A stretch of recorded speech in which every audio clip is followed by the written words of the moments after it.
El poder en tus manos. Elecciones Generales 2021.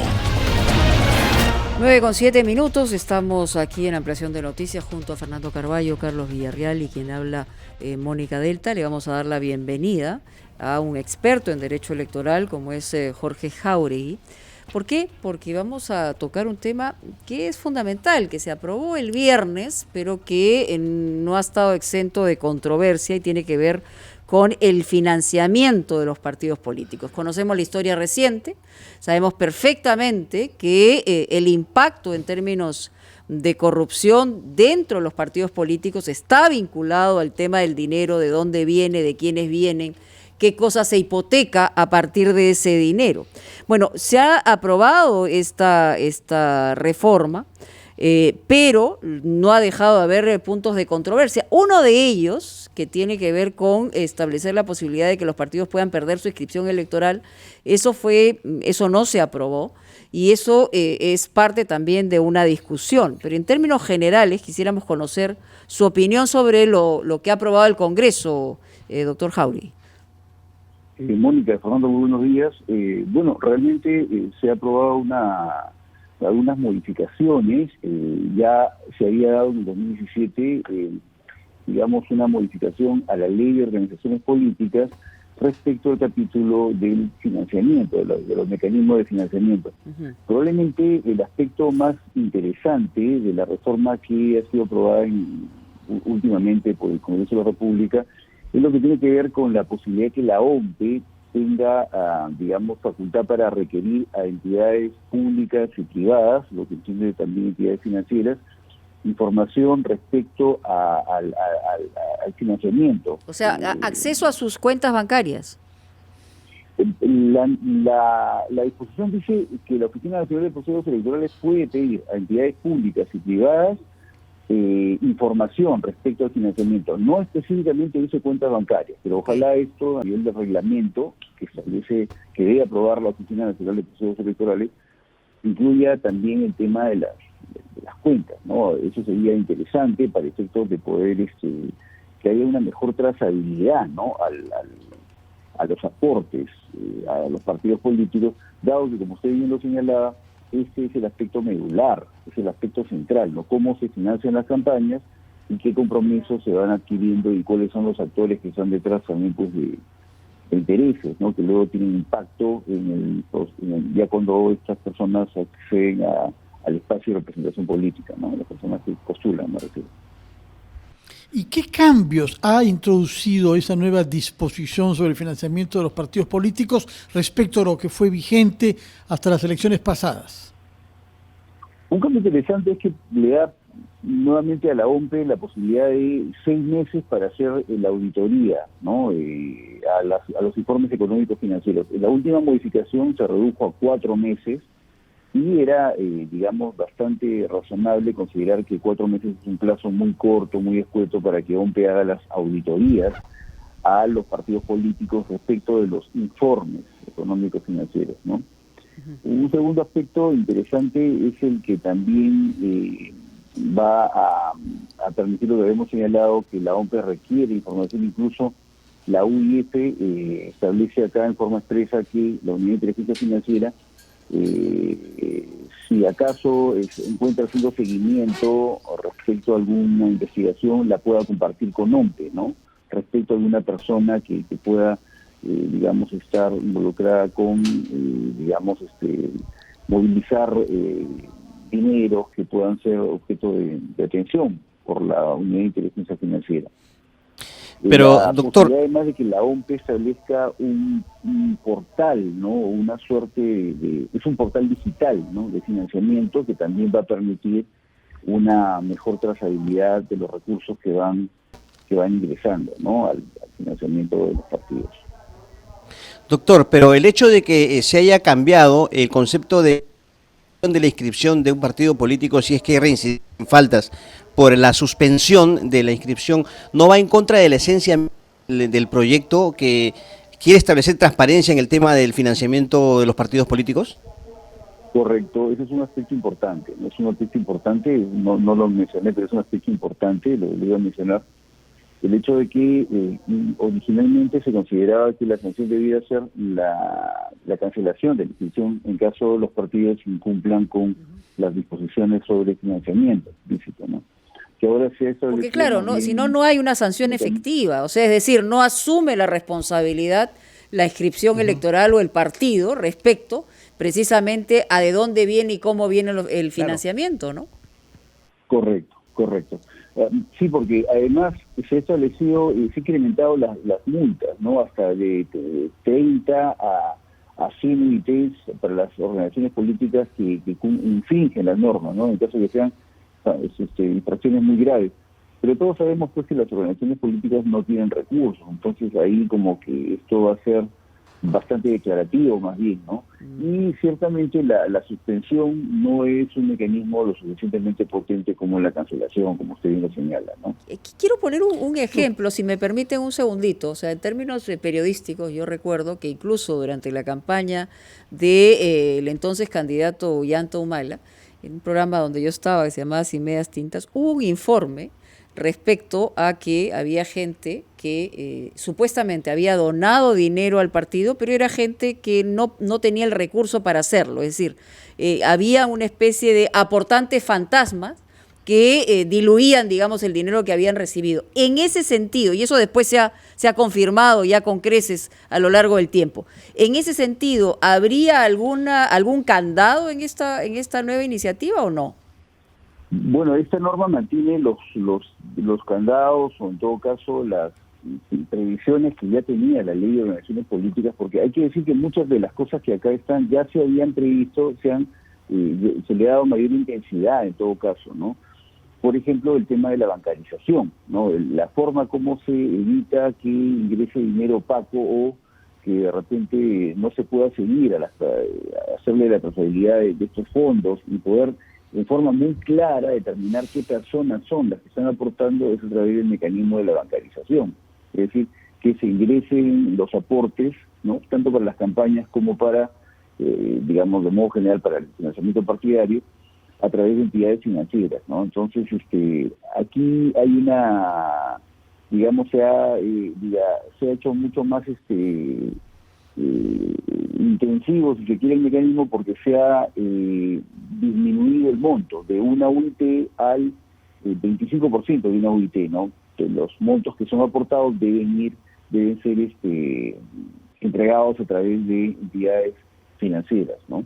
Entonces, el mecanismo que busca corregir, o en todo caso darle mayor transparencia al financiamiento de los partidos es la bancarización.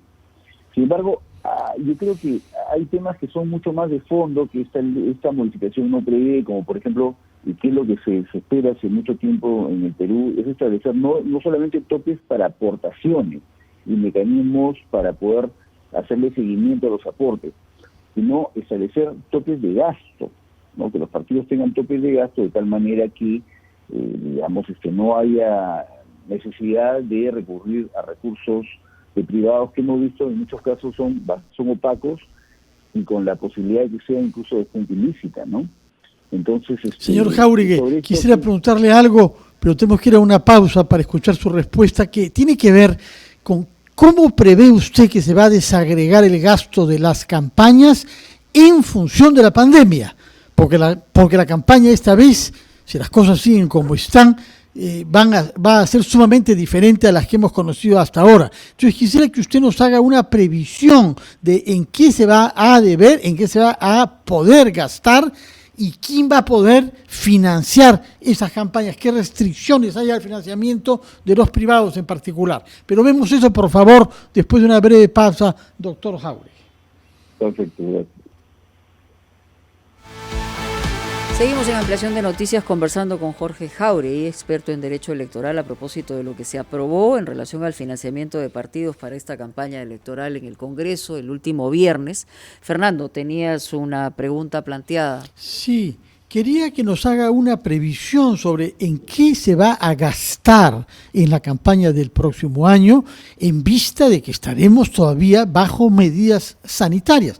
No habrán mítines, no habrá muchos viajes a provincias, no se puede hacer dádivas. la difusión en audiovisual es muy limitada a la franja electoral básicamente. Total, ¿cuáles son los gruesos sectores en que costarán las campañas de estas elecciones del próximo año?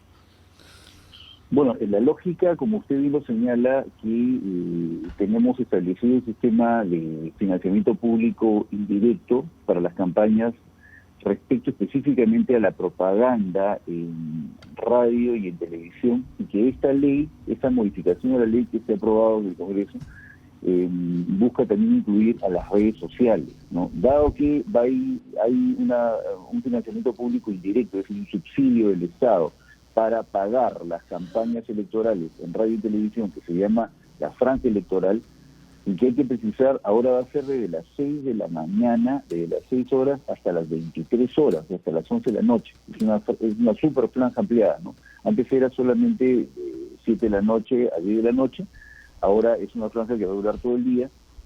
Es una franja además que tiene una proyección en la que la mitad del tiempo va a ser utilizado para los partidos que tienen representación en el Congreso actualmente y los partidos que postulan, la otra mitad. Hay una cosa interesante, ¿no? Entonces, en este escenario, y luego además precisa la norma que hasta la OMPDB, que va a reglamentar esto, debe ofrecer hasta 3 redes sociales, ¿no? En las que se pueda contratar publicidad de forma diaria, ¿no? Sí. Ahora van a tener que aprovechar mejor los partidos, las franjas electorales, porque en las ocasiones anteriores las franjas electorales en realidad, y quiero decirlo además con conocimiento de causa, tenían poquísima audiencia, porque no se tomaba en serio una propuesta, digamos, a través de candidatos. Ojalá que así lo hagan, ¿no? Correcto. ¿Qué implica esto entonces? Que el desafío para los partidos para poder hacer la diferencia va a ser entonces destinar el gasto de las campañas, para las campañas electorales, a organizar equipos pues que puedan hacer incidencia a través de redes sociales, ya dado que es el espacio en el que ahora, digamos, se está moviendo la academia, las clases, ¿no? La gran actividad se está moviendo hacia las redes sociales, hacia el internet. Es previsible que sea ahí un espacio en el que se concentre el gasto, ¿no? Formar equipos para poder difundir, hacer incidencia, un poco lo que ya hemos visto se viene dando en varias campañas, ¿no? El riesgo es que, claro, hemos visto cómo digamos así, el espacio tiene algunas debilidades, ¿no? Hay casos muy conocidos vinculados, por ejemplo, a esta consultora Cambridge Analytica, ¿no? En algunas elecciones, incluso en la última elección en los Estados Unidos, ¿no? Para vincular a la elección del señor Trump, y el Brexit en el caso del Reino Unido, ¿no? Respecto a la salida del Reino Unido de la Unión Europea, en las que hay evidencia que ha habido pues alguna suerte de desinformación a grupos específicos de electores. O sea, pueden salir batallones de trolls afirmando algo, exacto, evidentemente contrario a lo que puede ser el sostenimiento, exacto, de una... Y evidentemente es un espacio, si bien es cierto, más abierto, también bastante más opaco el de la red que el espacio pues, de los canales formales, ¿no? Los medios formales. Entonces, digamos que ese es el gran riesgo. Me parece, un poco en respuesta a la pregunta del señor Carvalho, que el desafío para los partidos va a ser ese, llevar los recursos que obtengan, que pueden obtener recursos del financiamiento privado también, están permitidos, están autorizados a través de mecanismos como estas, digamos, actividades de financiamiento proselitista, ¿no? Aparte de los aportes.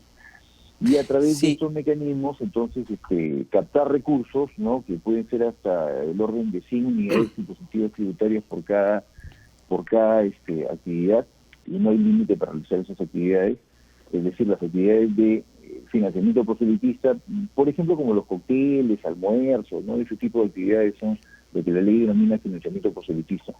Y captar recursos que pueden ser destinados a organizar estos equipos de campañas virtuales, digamos, ¿no? A través del ciberespacio. Señor. Lo que, insisto, tiene un gran riesgo, ¿no? Tiene el riesgo de que se genere ahí pues una contienda muy violenta de repente, ¿no? Muy violenta, y en la que es difícil hacer filtros de información, ¿no? Señor Hay un acto repetitivo en las últimas campañas, es el tema de las dádivas, la entrega de regalos, ofrecimientos o promesas de dinero. No sé si para usted la ley aprobada tiene alguna mejora en el tema de la normatividad. Efectivamente la califica de conducta prohibida, pero hay una serie de excepciones ligadas con entrega de bienes para consumo individual e inmediato y artículos publicitarios que no excedan 0,3% de una UIT. ¿Es una mejora esto con relación a la legislación anterior? Yo diría que mantiene los mismos parámetros porque lo que ya se había establecido es al darle, digamos, hacer un poco más razonable la aplicación de una sanción tan drástica como la exclusión. En las elecciones generales del 2016... Ocurrió con Acuña, ¿no? En su momento. Exacto. Ajá. Y fue una cosa bien paradójica porque fue el señor Iberico, en la presidencia del Congreso, el señor Iberico, justo de las filas del Progreso, que se aprobó esta disposición que finalmente terminó siendo el mecanismo legal por el que se excluyó al señor Acuña, pero también al señor Guaro, que era candidato a la vicepresidencia de Fuerza Popular. Entonces, pese a que el mecanismo era legal, fue visto incluso por las misiones de observación electoral, como el caso de la misión de observación electoral de la Unión Europea, ¿no? Fue visto como que era demasiado riguroso porque debiera quedar finalmente en manos de los electores, ¿no? Literalmente en sus manos porque vota a través, ¿no?, de las cédulas, sancionar a los candidatos por ese tipo de conductas que evidentemente no son conductas que contribuyan pues a una mejor competencia, que contribuyan a una mejor discusión de ideas, ¿no? El ofrecer o entregar regalos, dádivas, no contribuye, bajo ningún punto de vista, no es una actitud democrática de debatir ideas. Sin embargo, el que tengan los organismos electorales la capacidad de decidir quién se queda y quién se va tampoco es lo ideal en una campaña electoral en la que debe ser el elector el que tenga la última, digamos, la última facultad, el último nivel de decisión. Y entonces, por eso es que considero que esta ley no hace modificaciones sustantivas porque mantiene ese carácter, digamos, progresivo, ¿no? Por decirlo de alguna manera, de la sanción, en el sentido de que no es la primera ratio excluir al candidato. Hay una sanción, ¿no? Y luego, si hay un caso de reincidencia, entonces se procede a la exclusión. Eso tal vez evitaría que la atención la mayor atención la cobren de repente los abogados que litigan o los organismos electorales, particularmente los jurados electorales especiales, en lugar del debate de ideas. La discusión se torna más jurídica que política. No nos olvidemos que una elección es un procedimiento fundamentalmente político, democrático, en la que los ciudadanos deben escoger y tener capacidad de decidir, ¿no?, de qué personas ingresan y qué personas no ingresan al espacio de representación. Sí, la cuestión es escoger bien. A Jorge Jáuregui, muchísimas gracias por su opinión aquí en Ampliación de Noticias. Vamos a una pausa y ya regresamos.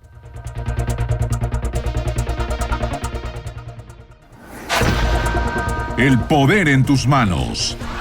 Elecciones Generales 2021.